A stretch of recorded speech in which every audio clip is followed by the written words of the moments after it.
again, everybody. It's JJ, also known as Bion King. Today we're going to do another deck tech. But before we get into the deck tech, though, let me tell a little story. And after telling this story, I'll figure out when the video actually starts, and I'll put that down in the description for you guys just to go to it. But anyway, the little story on this deck tech is that this will be my fourth literal time trying to record this video. Each time I tried to record it on my phone, but halfway through, it would cut out. Like, the closest I got one time was I had 2 cards left to show, and it cut out on me. And, I raged. I raged bad. I kind of set down the phone and stopped making videos, and that's why there was like a giant gap from one video to the next, because I just didn't want to make videos, because I was so pissed. But this video was one of the first videos I've made, or not made, but tried to make for the Commander series. So I have 6 Commander decks, and this deck is the very first Commander deck I have ever made. And I have changed the Commander twice. The first time was different. The Commander that I used to have is still in this deck, but I swapped out because this Commander that I have now is just a lot better and more suited to dealing with other things.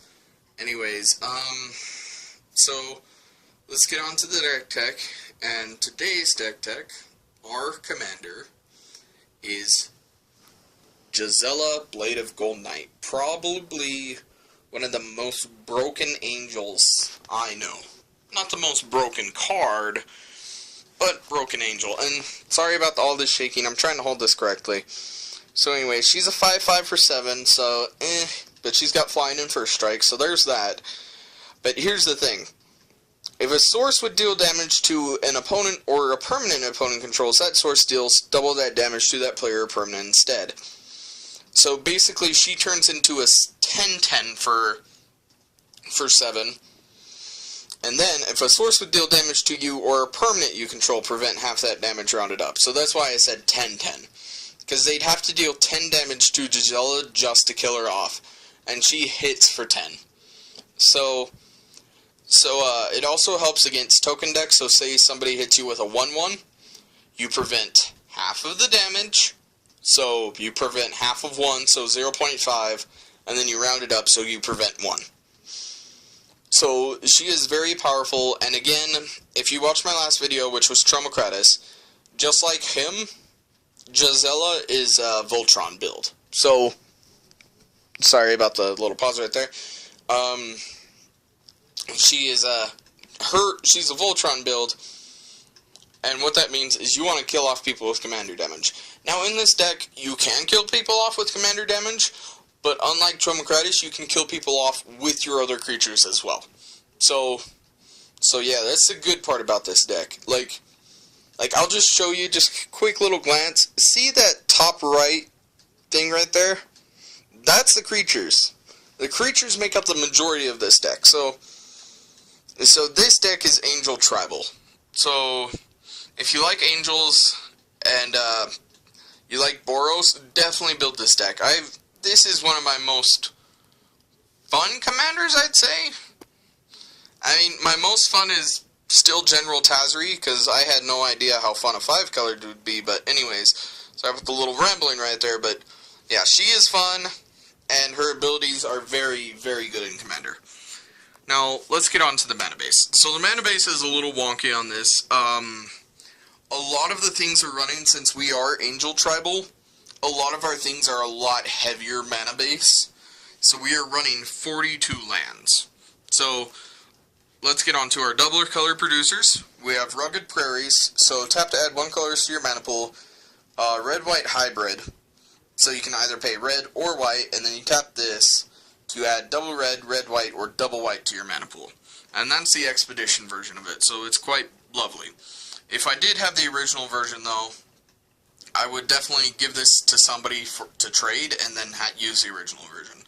So anyway, the next card is Boros Garrison. So this enters the battlefield tapped, and when it enters the battlefield, return a land I control to my or return a land you control to its owner's hand. Whenever I say I, just know I'm saying you as well, because I've played with this deck so much, so it's kind of ingrained in my head. Anyway, so you tap this to add red or white to your mana pool. Then we have Windscarred Crag, enters battlefield tap, gain 1 life, add red or white. Boros Guildgate, enters battlefield tapped, add red or white to your mana pool. So, I used to have Command Tower in this deck, but I took it out to build the General Tazri. So this used to be Command Tower. There's a lot better options than this, so if you can find them, go ahead. And then Ancient Amphitheater, when this enters battlefield, you may reveal a giant card from your hand. If you do, it comes in untapped. If you don't, it enters tapped. So red and white, and there are 2 giants in here, so you got a 1 in 50 chance of making that come in untapped. Now on to our next lands. We have Majoring Network, so tap to add 1 to your mana pool. Pay 1, tap this, put a storage counter on it, and then tap, remove X storage counters from this, and add X to your mana pool. And then Sun Home Fortress of Legion, so tap, add 1 to your mana pool. Pay 2, red, white, tap, target creature gains double strike until end of turn. So say you give Gisela double strike, she'll hit for 10 first, and then hit for 10 again. So she'll hit for 20, and then if you give her something that could pump her up or anything, you could kill off an opponent with one hit from her. I actually did that with some enchantments and other things. I managed to hit an opponent for 40 Commander, and he was at 40 specifically. So not only did I kill him off with Commander, I killed him off with regular damage as well. So that's good. Now on to our white non-basics. We have this one, which enters battlefield tapped. Enchanted creature gets +1/+1. Or not enchanted creature, but target creature gets +1/+1 and vigilance until end of turn, and then just add white to your mana pool. And then New Benalia comes into play tapped, scry 1, and then add white to your mana pool. I'd say either keep this one in or replace it with the red-white temple from, I think it's from Theros, but I'm not 1000% sure. Anyway, now on to a red non-basic. So, Looming Spires enters battlefield tapped. When it does, target creature gets +1/+1 and first strike until end of turn. And then add red to your mana pool. And then we are running 17 plains and 15 mountains. Now, why is because we are definitely running a lot more white cards than we are red cards. I'd say, if so, probably make plains up to 18 and mountains up to, or down to 14, just so you can get a little bit better mana base right there, but I'd still say this is an okay mana base for this deck. Anyways, let's go on to our next couple of cards. So we have Planeswalkers. So we have a Johnny Goldmane. So gain 2 life. So he's a 4. He's a 4-drop, and he enters with 4 loyalty counters. +1, gain 2 life. -1, put a 1/1 counter onto target creature, and on each creature you control. So that's even better. I can see it's kind of blurry, so I can't really read it, and hopefully you guys can read it. And then each of those creatures gains vigilance until end of turn. And then -6, put a white avatar creature token on the battlefield. It has this creature's power and toughness are each equal to your life total. So say you have Gisela out, and then you have this, and then you minus him, and you're at 20 life, that becomes a 40/40. I actually managed to minus him one time, and I played Gisela. Well, I was going to play Gisela the next turn and kill off somebody by making it an 80/80. Well, not an 80/80 initially, but they'd hit for 80 and then take 80 to kill it off. And I'm going to show him last, because his ultimate, this Johnny, his ultimate is a lot better. Excuse me there. Now we got Elspeth Sun's Champion. So put 3/1/1 white soldier creature tokens onto the battlefield for +1. -3, destroy all creatures with power 4 or greater. -7, you get an emblem with creatures you control, get +2/+2, and have flying. In this deck, there's a lot of destroy creatures and destroy stuff. I have one card in here that kind of negates all that stuff. And if some of you have played Magic before, you'll probably know what that card is. Now, let's go on to our last Johnny, and I'm going to say this right now. So, there's a legend rule, and the legend rule counts the name on this. For Planeswalkers, the legend rule counts this inside. So, Planeswalker or Ajani, you can either have this Ajani on the field or the Ajani Goldbane, but you cannot have both. So, that's that. Anyways, so his +1, until end of turn, up to one target creature gets +1/+1 first strike, vigilance, and lifelink. -2, put a 1/1 counter on each creature. A 1/1 counter on each creature you control, and a loyalty counter on each planeswalker you control. So say you play Ajani Steadfast and Elspeth, the Sun's champion. I mean, she's the only Elspeth in there. And you -2, 1/1 counter on each of your creatures, and she'll go up to 5. So that's good right there. And then -7, if you can manage to ultimate him and have Gisela out on the field, you might as well just tell your opponents to scoop, because there is no way around this combo. So, because there is no way, as of yet, to destroy emblems in Magic, so his -7, you get an emblem with, if a source would deal damage to you or a planeswalker you control, prevent all but one of that damage. So it doesn't prevent it to, creatures, but it prevents it to everything else. You and planeswalkers, basically.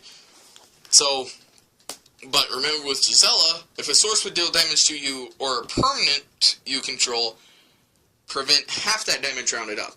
Half of 1 is 0.5, rounded up to 1, you take no damage at all. So say somebody's like, I'm going to hit you with 54 4s, and it's like, alright, I have Gisela, and I have the emblem.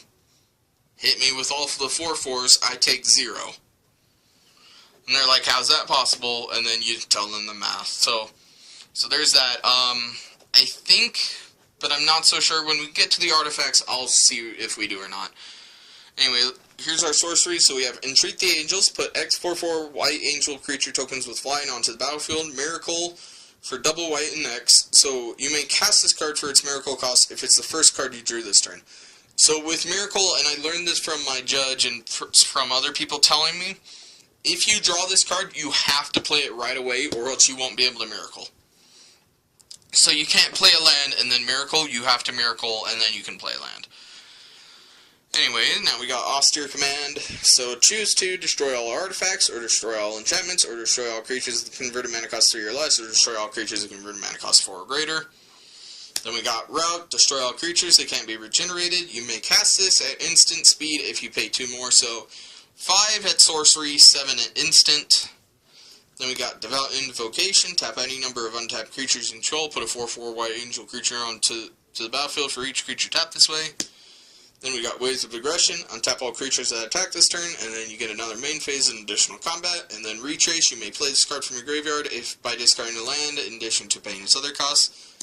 Then we got Idyllic Tutor, search your library for an enchantment card, reveal it, and put it into your hand, then shuffle your library. There are some enchantments in here, so that's good right there. And then, descend upon the sinful, exile all creatures, Delirium, put a 4/4 white angel creature token on the battlefield with 4 more cards in your graveyard. Revoke existence, exile target artifact or enchantment. So it costs 2, and then Phyrexian Rebirth, destroy all creatures, and then put an XX colorless horror creature token on the battlefield where X is the number of creatures destroyed this way. So, really good against going against, the Phyrexian Rebirth is really good against token decks.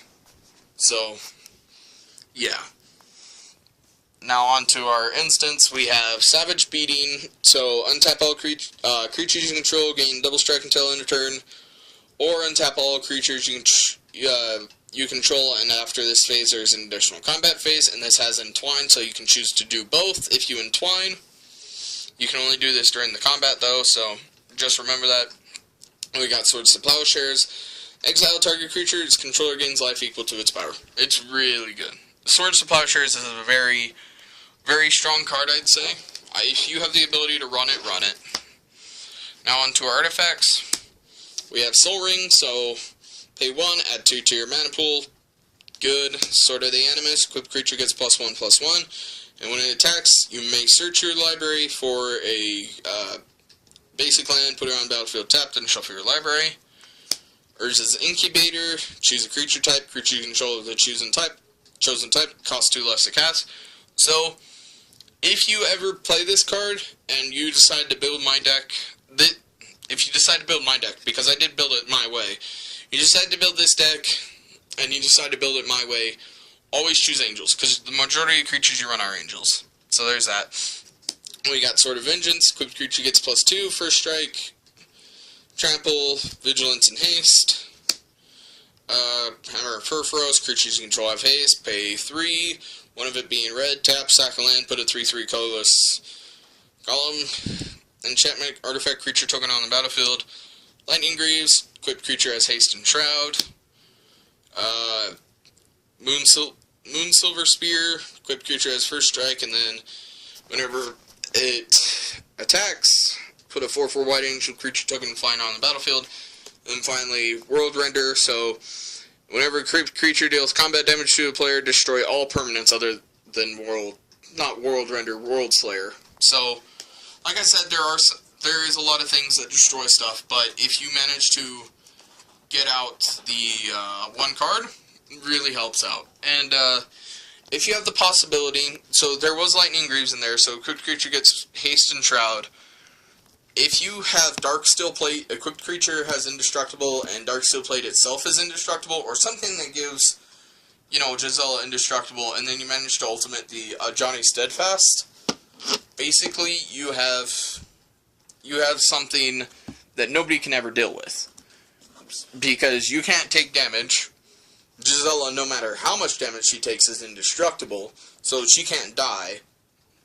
So the only way that can happen is if somebody exiles her. So that's kind of good, and that's why I said if you can ultimate a Johnny Steadfast, be prepared to probably be the most hated person on the field, and be prepared to cast Gisela, like, a lot. So, yeah. Now, here's our enchantments. And remember, Idyllic Tutor, you can search for enchantment, put it into your hand, and then shuffle your library. So we got Marshal's Anthem, so pay 4, and then creatures you control get +1/+1. Multi-kicker, pay 1 white, and a colorless. When this enters the battlefield, return up to X target creature cards from your graveyard to the battlefield, where X is the number of times this was kicked. So say you kicked it 3 times, and you have 4 creatures in your battlefield, you return at least 3 of those creatures. Say you kicked it 3 times, but you only have 2 creature cards in your graveyard, you can return both and not worry about the third. And then we got Iroas, God of Victory, so indestructible. If your devotion to red and white is less than 7, he isn't a creature. Creatures you control can't be blocked by except by 2 or more creatures, so basically it gives all your creatures menace. And then you prevent all damage that would be dealt to attacking creatures you control. And then we got True Conviction. Creatures you control have double strike and lifelink. Gratuitous Violence. If a creature you control would deal damage to a creature or player, it deals double that damage instead. So say you hit somebody with Gisela, and then you have this out on the field, she's going to deal 20. And then finally, Aggravated Assaults. Pay 5, untap all creatures you control. After this phase, there's an additional combat phase, followed by an additional main phase. So just remember all of that, and let's go on to the last bit. Creatures. Now, I'm actually glad because right now it's like at 18.5 minutes. Before, with my phone, it wouldn't have been able to go this far, and I would have had to just quickly breeze through the creatures. And I'll try to quickly breeze through, but I'd like to explain to you guys good combos and stuff that you can pull off in this deck. Anyways, let's go on to our creatures now. So we have Hellkite Charger, Flying Haste, and whenever this attacks, you may pay 7, 2 of it being red. If you do, get an additional combat phase. So, if a lot of you can realize, we do have additional combat phases in here, and like I said, we do, our original commander, she's not going to be coming up anytime soon, she's going to be in the last, but I'll show you why we have a lot of combat phases. Then we got Michiko Kanda, whenever a source and opponent control deals damage to you, that player sacks a permanent. Agris Koss, whenever he attacks, attacking red creatures get +2/+0, and attacking white creatures get +0/+2. So, one moment. So yeah, him himself, he would get +2/+2 as well, making him a 5/5, while Gisela would become a 7/7. And then remember, it doubles, so basically she'd hit for 14.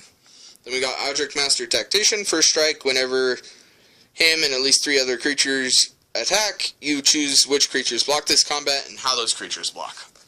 So say somebody's got a Death Touch creature, and you got an Indestructible creature, you can put the Death Touch in front of the Indestructible.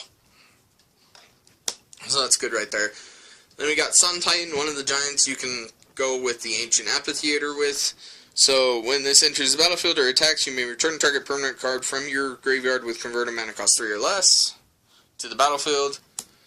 And then Desolation Giant, so costs 4, and then if you kick him for 2 white, so when he enters, destroy all other creatures you control. If it was kicked, destroy all the other creatures instead. So you can be a one-sided board wipe if you kick him.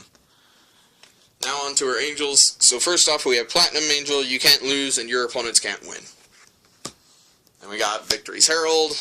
So whenever it attacks, attacking creatures gain flying and lifelink. Exalted Angel. So this has lifelink, but it was worded differently back then. So whenever this deals damage, you gain that much life. And then it's a morph, so you can pay 3, morph it down, and then if you have 4, 2 of it being white, you can morph them up. Then we got Angel of Deliverance, so flying, Delirium, whenever it deals damage to, if there are 4 or more cards, types among cards in your graveyard, exile target creature and opponent controls. So this is whenever it deals damage. Doesn't have to deal it to a player, doesn't have to deal it to a creature, just as long as it deals damage, you can exile a creature and opponent controls if you have Delirium. And again, I'm sorry about the shaking. This thing is kind of heavy. So, now onto this. We have Angel of Jubilation. Other non-black creatures you control get +1/+1. Players can't pay life or sack creatures to cast spells or activate abilities. So good against, Golgari decks with them sacking all the time, because Golgari just loves to deal with graveyard recursion, especially something like Mirren. Then we got Archangel of the Tie, so if it's untapped, creatures can't attack you or a planeswalker you control unless that person pays 1, and then if he is attacking, creatures can't block unless their controller pays 1 for each of those creatures. So, say they want to block with 3 creatures, they're going to have to pay 3 mana. Then we got Angel of Serenity. When this enters the battlefield, you may exile up to 3 other target creature cards from the battlefield and or other creature cards from graveyards. When this leaves leaves the battlefield, return the exiled cards to their owner's hand. So say you got cards in your graveyard that you really wanted, like creatures, you can play Angel of Serenity and then choose the 3 creatures. The problem is there is no flicker effects in here, so you do have to wait for him to die. So that's kind of the problem right there, but oh well. I mean, it's still kind of good for partial graveyard recursion, if you can manage to pull it off. Now we got Binding Angel. Sorry, it's kind of hard to read with the old format.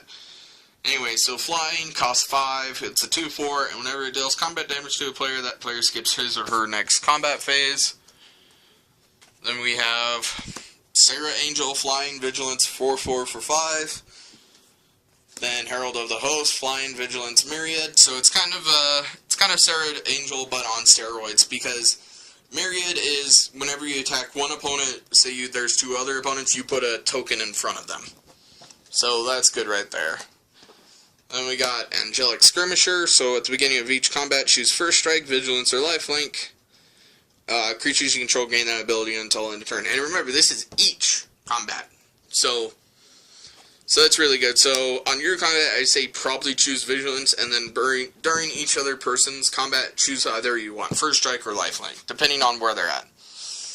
Then we got Admonition Angel, so landfall, whenever land enters the battlefield under your control, you may exile target non-land permanent either than this, and then when this leaves, return all cards exiled with it to the battlefield under their owner's control.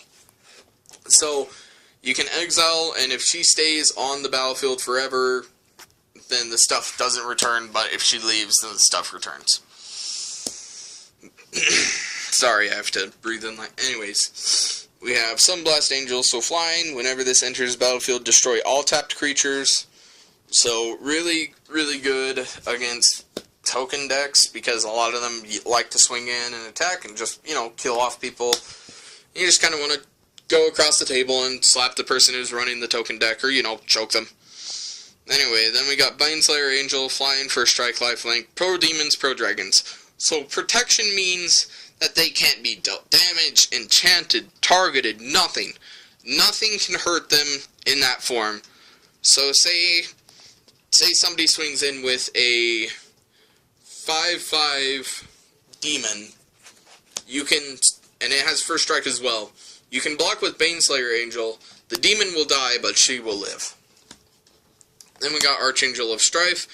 Be careful how you play this card, because when this enters the battlefield, each player chooses War Piece. Creatures controlled by players who chose War get +3/+0, and creatures controlled by players who chose Peace get +0/+3.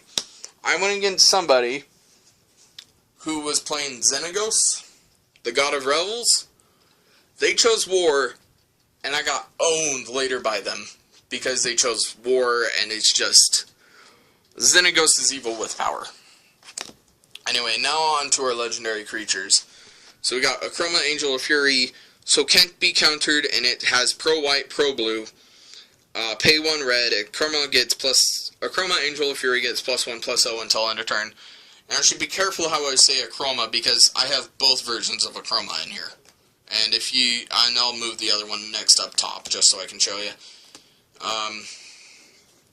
Anyway, so, and this is another morph, so you pay it for 3, put it face down, and then if you have 3 red and then 3 regular, you can morph her back up. Then we got Achroma Angel of Wrath, like I said. So Flying, First Strike, Vigilance, Trample, Haste, Pro Black, Pro Red. Then we have Lunvala the Preserver, so when this enters the battlefield, if an opponent has more life than you, game 5. If an opponent has more creatures than you, put a 3/3 white angel creature token on the battlefield. Then we got Avacyn Guardian Angel, Flying, Vigilance, prevent all damage that would be dealt to another target creature this turn by sources of the color of your choice. Pay 7, prevent all damage that would be dealt to target player this turn by sources of the color of your choice. So there's the one Avacyn, and then here's the other Avacyn. Avacyn Angel of Hope, Flying, Vigilance, Indestructible. Other permanents you control have Indestructible.